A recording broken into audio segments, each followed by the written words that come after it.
Right. I'll answer the question, Joe, but people will just roll their eyes. The best way is diversification. Everybody goes, "Oh, we know that diversification." Yeah, yeah, yeah. But they actually don't know what it means. People say, I run into people, well, I'm diversified. I've got 50 stocks in 10 different sectors, semiconductors, minerals and mining, consumer non-durables. I'm fully diversified. And I say, no, you're not. You may have 50 stocks in 10 sectors, but you have one asset class. It's called stocks. And when they go down, they're all going to go down together. So that's not diversification. Have a slice of stocks, sure. Have a considerable slice of cash. Warren Buffett has $325 billion of cash, the most ever at Berkshire Hathaway. Why do you think he has a third of $1 trillion in cash? Because he can see what's coming. Have a slice of gold. I recommend 10%, seasoned to taste. And gold is an inflation hedge, but that's not the main reason to have it. Gold is what I call the everything hedge. It hedges inflation, also hedges geopolitical risk, social breakdown, potential for war, hedges a lot of things, and it belongs in every portfolio. And then, have your alternative, treasury notes, a 10-year treasury note. They've been going down in price lately. When yields go up, prices go down. It's, like a seesaw. So lately, 10-year treasury note yields have been going up, but they're probably close to a cyclical peak, and they're going to start to go down. So you can have big capital gains on your 10-year treasury notes. If that's a little too volatile, look at the 5-year or the 2-year note. So treasury notes, cash, gold, and some stocks. I like defense and energy and a few other sectors. That's a diversified portfolio, and that will serve you very well. That's correct. His term ends in early 2026. So we may be in and out of a recession between now and then. I expect we will be if it doesn't get worse, if it doesn't turn into a monetary crisis. But the point being, yes, his term ends, I believe, it's early 2026. I think February 2026. So what's the rush? Get through a bad patch, get through a recession, and then name a replacement early next year when things will probably be better. Well, I don't think that's the vibe. That's my own analysis, and there are a lot of indicators that point to that. And cutting rates doesn't matter. By the way, low interest rates are associated with recession and depression. The idea that we'll cut interest rates and will stimulate the economy is nonsense. The lowest interest rates were after the 2008, 2009 global financial crisis, and also during the Great Depression. I spoke to Ben Bernanke about this. Interest rates in the Great Depression were rock bottom. So interest rates are not stimulative. When your economy is going well and your real growth is, say, 3 or 4%, and a little bit of inflation on top of that, interest rates should be 5 or 6%. That means people are borrowing, they're lending, they're spending, they're investing, businesses are expanding. That kind of strong economy is associated with somewhat higher interest rates because there's a competition for funds.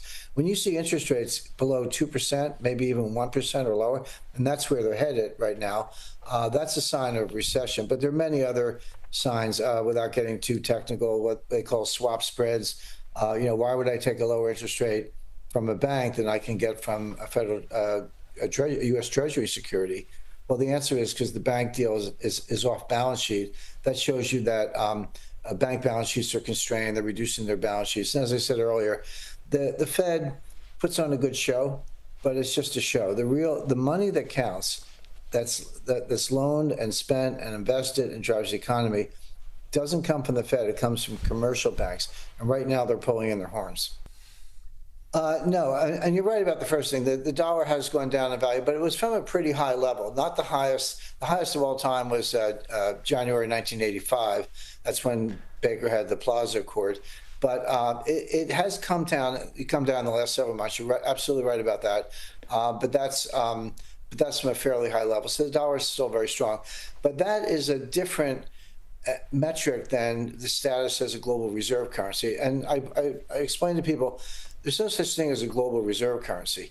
When you have reserves, you don't hold them in currencies or cash, you hold them in securities. And so what it actually means is that countries have U.S. Treasury securities in their reserve positions. Now, yes, they're denominated in dollars, so you can say dollar for shorthand, but it's really Treasury securities. So when you ask yourself, will the dollar lose its status as the global reserve currency? What you're really asking is, will U.S. Treasury securities lose their status as the #1 reserve asset? And the answer is no. And the reason is there is no alternative. There's no, the other biggest bond markets in the world are Japanese government bonds and Italian government bonds. and Germany's third. So if you don't like U.S. Treasuries, do you like JGBs better? Do you like it? Do you like Italian debt better? The answer is no. I mean, and that, by the way, Italian and German debt is denominated in euros, but they're not backed by the full faith and credit of the European monetary zone. They're backed by whatever government, Italy or Germany. So A, those markets are not big. B, they're only as safe as the Bank of Italy or the Italian government. So U.S. Treasuries look very attractive relative to those.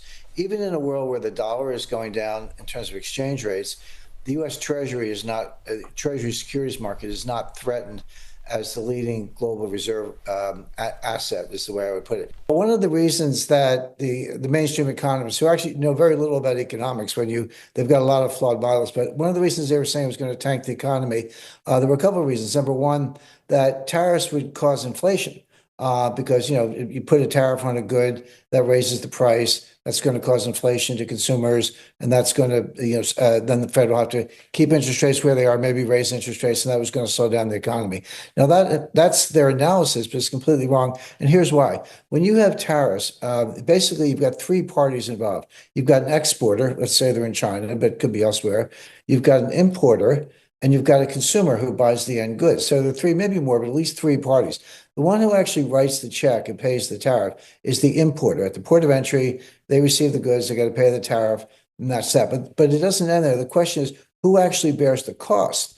Now, the mainstream economists are assuming that they would just pass along to the consumer, but that's not true. What happens is either the importer turns to the producer and says, "Hey, you have to lower your prices to me to make up for the tariff," or I have to take smaller margins. So maybe the importer and the exporter split it. They both have reduced margins and reduced revenues. The one place it does not go is to the consumer because, candidly, the consumer is a little bit tapped out right now. Credit card balances are up.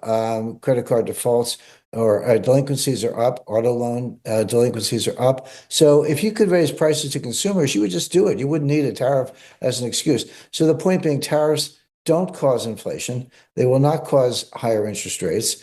There is a cost, but it gets pushed back to the producer or the importer. So it doesn't slow the economy the way the mainstream economist said. I don't think it will hurt the MAGA agenda or the White House agenda. It's not going to slow down the what do they call it, the big beautiful bill or beautiful big bill, whatever it is. It's not going to slow that down. Trump is going to prevail. Candidly, I almost feel a little bit sorry for Elon Musk. He ends up as what they call the man without a country. He alienated the left and the progressives by hanging around the White House in Mar-a-Lago and being friends with Trump. Now he's alienated the MAGA group because he's criticized Trump, he's called for impeachment, et cetera. So he's got no constituency left because he's alienated both sides. It does go to show that look, I'll give Musk credit. He's some kind of genius. Hard to know what kind, but he's some kind of genius. Enormous industrial and technological accomplishments, and the world's richest man. Okay, that's three for three. But he was kind of a little bit like Trump in his first term. He doesn't know Washington. Trump knows Washington now because he's been elected twice, and he's well, I would say three times if you count 2020. But he certainly put a great team together, and he learned some lessons in the first term. Musk comes in, he doesn't understand Washington, doesn't really know how it works, and I say he's alienated both sides. The other thing is either Elon got really bad advice, or sometimes when you're that rich and that powerful, your associates are kind of afraid to speak up to you. They're kind of yes men. I mean, holding the astronauts hostage was a really stupid move. He could have done a lot, to advance his position without saying, we're going to take a Dragon, that's a spaceship, SpaceX offline, decommission it, and strand the astronauts. He reversed course on that today. So I guess someone finally got through to him and said, why are you holding astronauts hostage? Everyone loves astronauts. And by the way, they're people. We should care about them. So a little bit emotional, a couple of dumb moves on Elon's part, but Trump's going to win. I actually thought Trump was very restrained. Yeah, there were back and forth postings on X and name calling and all that, but Trump was the one who was kind of trying to calm things down. Musk was a little bit out of line. So Trump's going to prevail. It's not going to derail the agenda. The loser in this, at least in the short run, is Musk. But I do expect that they'll kind of kiss and make up at some point. Well, they actually want. I mean, Musk has about criticism about spending and deficits being out of control. The question is, what is the definition of being in control? And Musk said something that was just dead wrong. He said, a company goes bankrupt, spends more than they make, they go bankrupt. A country's the same way. Country's not the same way. I mean, they're different. He's right about a company. I'll leave that to him. But it shows that really smart, really rich people don't understand monetary policy and fiscal policy. Hmm. So here's the best analysis, Matthew, and I hope I don't sound heretical, but deficits don't really matter unless you put them in the context of growth. The national debt doesn't really matter unless you put it in the context of GDP. So you can't just say, oh, it's 38 billion, 38 trillion. It's a big number. Yeah, it is a big number. The question is it scary or not? Is it dangerous or not? And to answer that question, you have to compare the debt to GDP. Now, right now, it's at an all-time high. That's a bad thing, and it impedes growth, and we need to fix that. So I agree with that. You have about 38 trillion $38 trillion dollars of debt, and GDP is about 27 trillion. So it's, let me do the math, it's like 120, 125%, give or take, the highest in US history. All you have to do to fix the problem is you have to grow the debt more slowly. We're not going to have surpluses for the foreseeable future. The debt's not going to get paid off. It doesn't have to get paid off. It does have to get rolled over. And that's the key to sustainability. Will the market absorb additional treasury debt? Right now, the market is hungry for that debt. They can sell as much as they can print. But what do you have to do? You have to get the deficits down to around 3% of GDP. Then you have to get growth up to real growth, about 3% of GDP. And then you have 2% inflation. I don't like inflation any more than anyone else, but 2% is the Fed's target. So three plus two, I promise the math will be simple. Three plus two is five. So 3% real growth plus 2% inflation is 5% nominal growth. And in this analysis, you look at the number, it's a nominal analysis. So if the deficit and additional debt is growing at 3% a year, and the economy is growing 5% a year, three real plus two nominal. What does that mean? It means the debt is growing more slowly than the economy, which means the debt to GDP ratio is going down, and that's what you want. And believe me, if you get to that, this is what Scott Bessent wants. He called it the three arrows.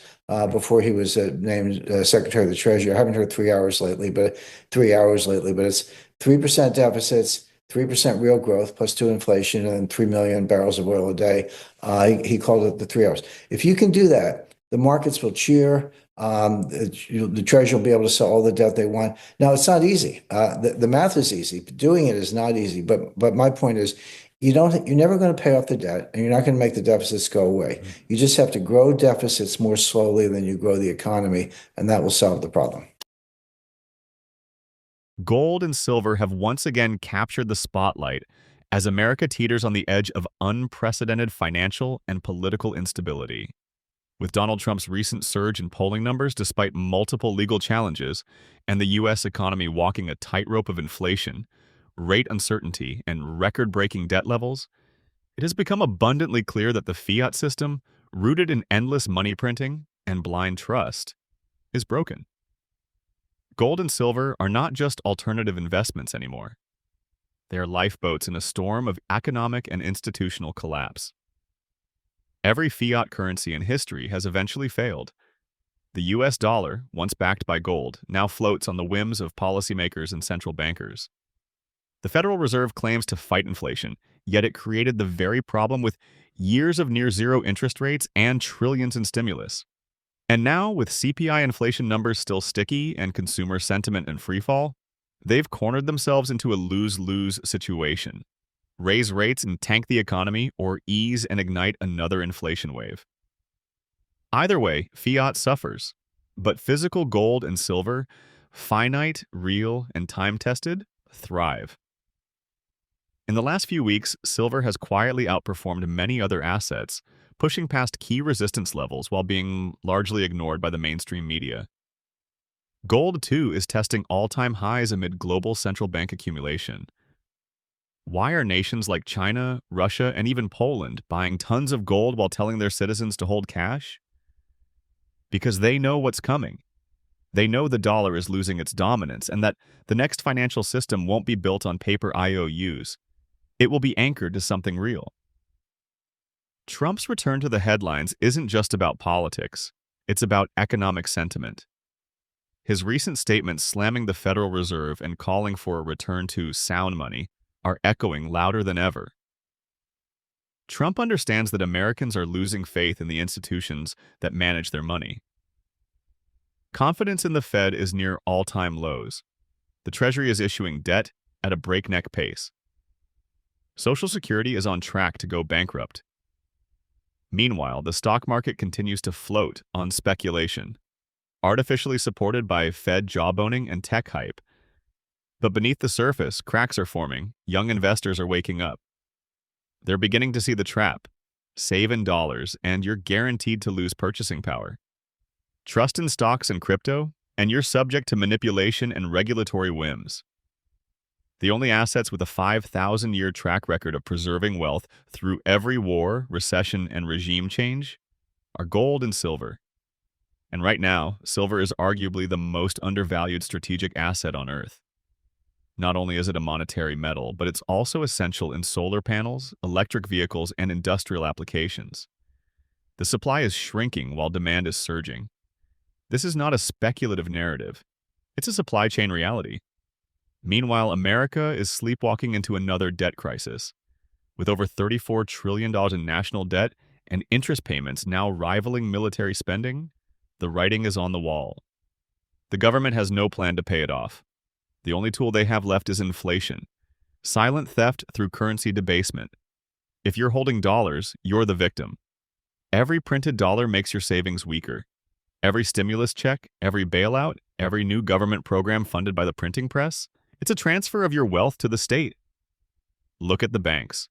Regional banking stress has returned, and big names are warning of a new wave of collapses. If even one major institution falls, a domino effect could ensue. And with FDIC reserves under pressure and trust in banks declining, people are beginning to ask serious questions. What happens to my savings if the system locks up? If you can't hold it, you don't own it, and that's why physical metals are making a comeback. Gold and silver require no counterparty. They cannot be hacked, frozen, or inflated away. They don't rely on government promises or Wall Street gymnastics. In times of war, regime change, or collapse, like the world is inching toward now, they are the final fallback. Just this week, Trump warned that America is closer than ever to losing the dollar as the world reserve currency. That's not alarmism, it's fact. The BRICS nations are actively developing a gold-backed trading currency, and the world is watching. The petrodollar era is ending, and with it, the dollar's dominance. Gold and silver will outlive fiat. They have outlived every empire that thought it could print its way to prosperity, and they will outlive this one too. While Wall Street distracts you with AI stocks and debt-fueled bubbles, the smart money is quietly accumulating hard assets. If the monetary system resets, and history shows it always does, those holding metals will have purchasing power while everyone else scrambles for crumbs.